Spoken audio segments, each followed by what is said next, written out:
Hello friends, welcome to my YouTube channel JPGS research centre. Friends, आज हम लोग इस वीडियो में सौर मंडल यानी सोलर सिस्टम के बारे में जानेंगे। क्या होता है सौर मंडल? चलिए वीडियो को स्टार्ट करते हैं। अगर जानकारी पसंद आता है तो चैनल को जरूर सब्सक्राइब करें, सपोर्ट करें। चलिए वीडियो का स्टार्ट करते हैं। सोलर सिस्टम कह रहा है कि सूर्य, 8 ग्रह, उपग्रह तथा अन्य खगोलीय पिंड जैसे शुक्र ग्रह है, उल्का पिंड है, ये सब मिलकर सौरमंडल का निर्माण करते हैं। किसका निर्माण करते हैं? सौरमंडल का। ये सब मिलकर सौरमंडल का निर्माण करते हैं। इस सौरमंडल का मुखिया जो होता है सूर्य होता है। कौन होता है? सूर्य होता है। इसे हम सौर परिवार के भी नाम से जाना जाता है। सौर मंडल को किस नाम से? तो सौर परिवार के नाम से भी जाना जाता है। सौर मंडल का मुखिया कौन? तो सूर्य होता है। चलिए इसके बाद से हम जानते हैं सूरज, सूर्य यानी सन के बारे में। तो सौर मंडल के केंद्र में सूर्य स्थित होता है। अभी पिक हम इसका देखेंगे, उसमें दिखाएंगे कि सूर्य कहाँ स्थित होता है। तो सौर मंडल जो होता है उसके केंद्र में कहाँ स्थित होता है? तो सूर्य स्थित होता है। यह बहुत बड़ा और अत्यधिक गर्म है, गैस से बना है। सूरज कैसा? तो अत्यधिक गर्म होता है और आकार में बड़ा है। सूर्य मंडल के लिए जो प्रकाश एवं उष्मा, जो सौर मंडल है उसके लिए प्रकाश और उष्मा का स्रोत मात्र एक सूर्य ही है। ये सभी सौर मंडल किससे प्रकाशित होते हैं? तो सूर्य से। उष्मा किससे प्राप्त करते हैं? तो सूर्य से। सूर्य से पृथ्वी की दूरी लगभग 15 करोड़ किलोमीटर है। पूछा जाएगा सूर्य से पृथ्वी की दूरी, तो लगभग में 15 किलोमीटर है। सूर्य सौरमंडल में ही क्या करता है? प्रकाश और उष्मा को देता है, यानी उसका स्रोत है। सौरमंडल का सूर्य और उष्मा और प्रकाश का स्रोत कौन है? तो सूर्य है। ठीक है, चलिए देखते हैं नेक्स्ट पेज को। आता है अब ग्रह। क्या आता है? ग्रह जानेंगे, प्लेनेट। तो सौरमंडल में टोटल 8 ग्रह हैं। जो सौरमंडल है उसमें कितने ग्रह हैं? 8 ग्रह हैं। ये हम लोग का एक सौरमंडल का पिक है, इसी के बारे में देखेंगे। तो कौन कौन 8 ग्रह? तो बुध है जिसे मरकरी बोलते हैं। शुक्र है, वेनस। इसके बाद से आ जाता है पृथ्वी, मंगल है, मार्स, बृहस्पति, जुपिटर बोलते हैं। शनि है, यूरेनस है, नेपच्यून है। देखिए यहाँ पे सब है। ये हुआ हमारा सूर्य। सूर्य के बाद से देखिए उसमें क्या आ गया? बुध। तो बुध यहाँ पे भी है। शुक्र है, इसके बाद से पृथ्वी यानी अर्थ ये हो गया। मंगल यानी मार्स ये हो गया। जुपिटर यानी बृहस्पति ये हो गया हमारा। उसके बाद से शनि आता है, यहाँ पे है शनि। ये आता है यूरेनस, यानी इसको बोलते हैं अरुण हिंदी में। उसके बाद से आता है नेपच्यून यानी वरुण। ये हमारे 8 ग्रह हैं। देखिए पिक में यहाँ पे दिखाया गया है। इसके बाद से ये 8 ग्रह के बारे में हम जानेंगे। 8 ग्रह को याद करने का एक तरीका भी है, जो हम नेक्स्ट पेज पर देखेंगे, बाद में इसके देखेंगे। चलिए इसके आगे देखते हैं क्या है। इसके बाद से आता है ऑर्बिट। तो सौरमंडल के जितने भी ग्रह हैं सभी ग्रह एक निश्चित पथ पर सूर्य के चारों ओर चक्कर लगाते हैं, घूमते रहते हैं। देखिए यहाँ पे एक दिखाया गया है, ये सूर्य है, इसके चारों ओर देखिए यहाँ पे ऐसे ऐसे बना है गोल जैसा कक्षा, जिस पर ये क्या हो रहा है? घूमते रहते हैं, सूर्य के चारों ओर घूमते रहते हैं। जैसे यहाँ पे बुध है, ये क्या होगा? इस पर घूमेगा, इस सूर्य के चारों ओर। यहाँ पे शुक्र है, ये इसके चारों ओर घूमेगा। तो इस जिस पथ पर वो घूमेगा उसी को हम लोग ऑर्बिट बोलते हैं। देखिए यहाँ पथ दिखाया, एक है, ये है, ये सभी का बना है? पथ बना है। इसे हम बोलते हैं ऑर्बिट। उम्मीद है आपको ऑर्बिट भी समझ में आ गया होगा। इसके बाद से देखते हैं अब बुध। अब ग्रह के बारे में शुरू करते हैं। बुध यानी मरकरी। तो जो बुध है सूर्य के सबसे नजदीक का ग्रह है। देखिए यहाँ ये सूर्य हुआ, इसके सबसे नजदीक कौन ग्रह है, तो यही है बुध। सूर्य के सबसे नजदीक का ग्रह बुध है। यह अपने कक्षा में सूर्य के चारों ओर चक्कर लगाते रहता है। जो ये इसका कक्षा है सूर्य के चारों ओर क्या करता है, घूमते रहता है, चक्कर लगाते रहता है। इसको एक चक्कर लगाने में टोटल कितना दिन, तो 88 दिन लगते 88 डेज लगता है। अपने अक्ष पर इसे घूर्णन करने में 59 दिन। और सूर्य से इसकी दूरी, सूर्य से बुध की जो दूरी है, मरकरी की दूरी है 58 मिलियन किलोमीटर है। चलिए इसके बाद से देखते हैं।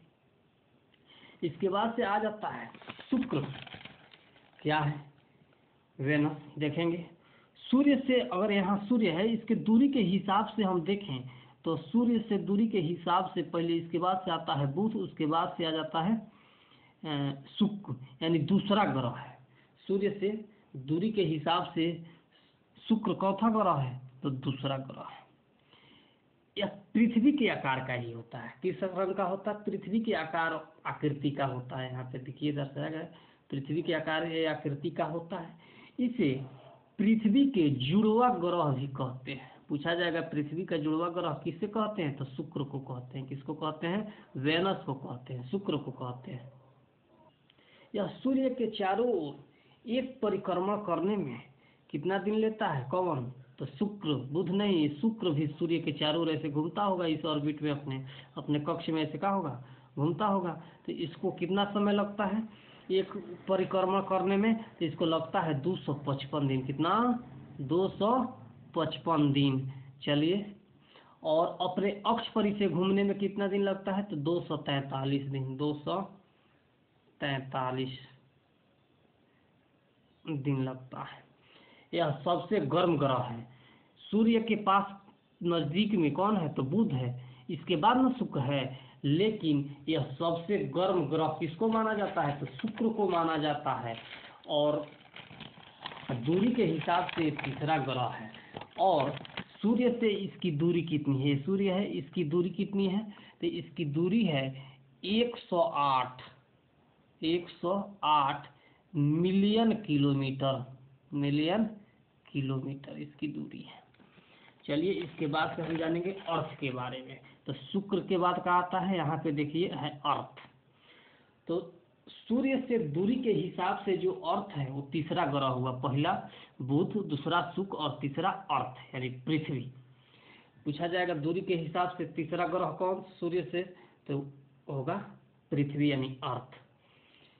यह आकार में पांचवा सबसे बड़ा ग्रह है। आकार में कैसा है, तो पांचवा सबसे बड़ा ग्रह कौन है, तो पृथ्वी है। इसका अपना प्रकाश व उष्मा नहीं होता है, ये भी हम जानते हैं। हम लोग सूर्य से प्रकाश को लेते हैं, उष्मा को लेते हैं। तो पृथ्वी का अपना कोई क्या चीज, प्रकाश और उष्मा नहीं होता है। ध्रुव के पास, जो इसके ध्रुव है, इसके पास एका होता है, पृथ्वी चपट्टी है। इसी कारण इसके आकार को भू आभ कहा जाता है। भू आभ, पूछा जाएगा पृथ्वी को भू आभ क्यों कहा जाता है, तो इसके जो ध्रुव है वहाँ पे क्या हुआ है, चपटा है, इसीलिए इसे क्या कहा जाता है, भू आभ कहा जाता है। भू आभ का मतलब होता है पृथ्वी के समान आकार। भू आभ का मतलब पृथ्वी के समान के आकार। पृथ्वी न तो अधिक गर्म है, जो भी पृथ्वी है ये क्या है, न तो ज़्यादा गर्म है और न ही अधिक ठंड है। यहाँ पे जो पृथ्वी है ये अद्भुत ग्रह है। यहाँ पे पानी, वायु और जितने भी हम लोगों को जीने के लिए आवश्यक चीज़ें हैं, गैसें हैं, ऑक्सीजन जैसे हो गया, ये सभी इस पृथ्वी पर क्या है, मौजूद है, मिलता है। और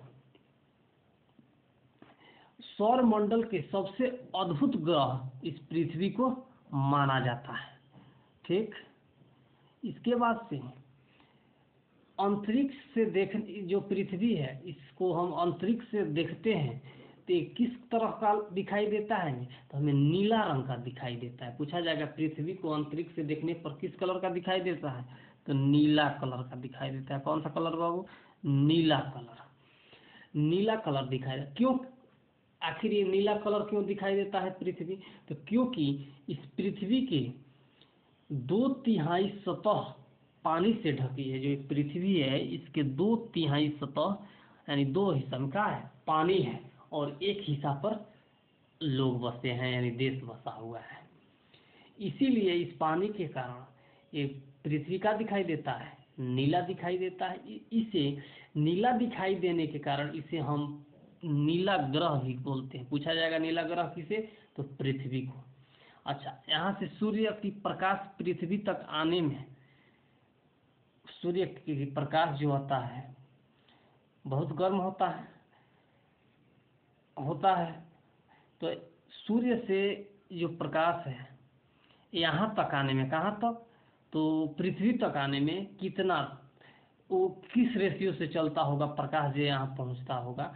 तो लगभग 3 लाख किलोमीटर प्रति सेकंड के दर से चलता है। आने में कितना समय लगेगा यहाँ से यहाँ आने में? तो लगभग 8 मिनट। अच्छा, ये भी तो सूर्य के चारों ओर अपने कक्ष पर क्या होता होगा? कक्ष में घूमता होगा। तो इसे पृथ्वी, ये जो पृथ्वी है सूर्य के एक चक्कर लगाने में 365 दिन 6 घंटा लगभग समय ले लेता है। अपने अक्ष पर एक दिन में क्या होता है? घूम लेता है। तो ये हुई पृथ्वी की बात। अब इसकी दूरी क्या है? पृथ्वी की दूरी सूर्य से क्या, इसके बारे में हम ये भी देख लें। तो इसकी जो दूरी है लगभग 150 मिलियन किलोमीटर है। 150 मिलियन किलोमीटर है। इसके पहले भी हम इसी वीडियो में अभी इसके पहले जस्ट पढ़े थे इसकी दूरी कितनी है। चलिए, अगर वीडियो पसंद आता है तो चैनल को जरूर सब्सक्राइब करें और कमेंट्स करें आपको किस प्रकार को वीडियो चाहिए। Thanks for watching. मिलते हैं नेक्स्ट वीडियो में नेक्स्ट टॉपिक के साथ।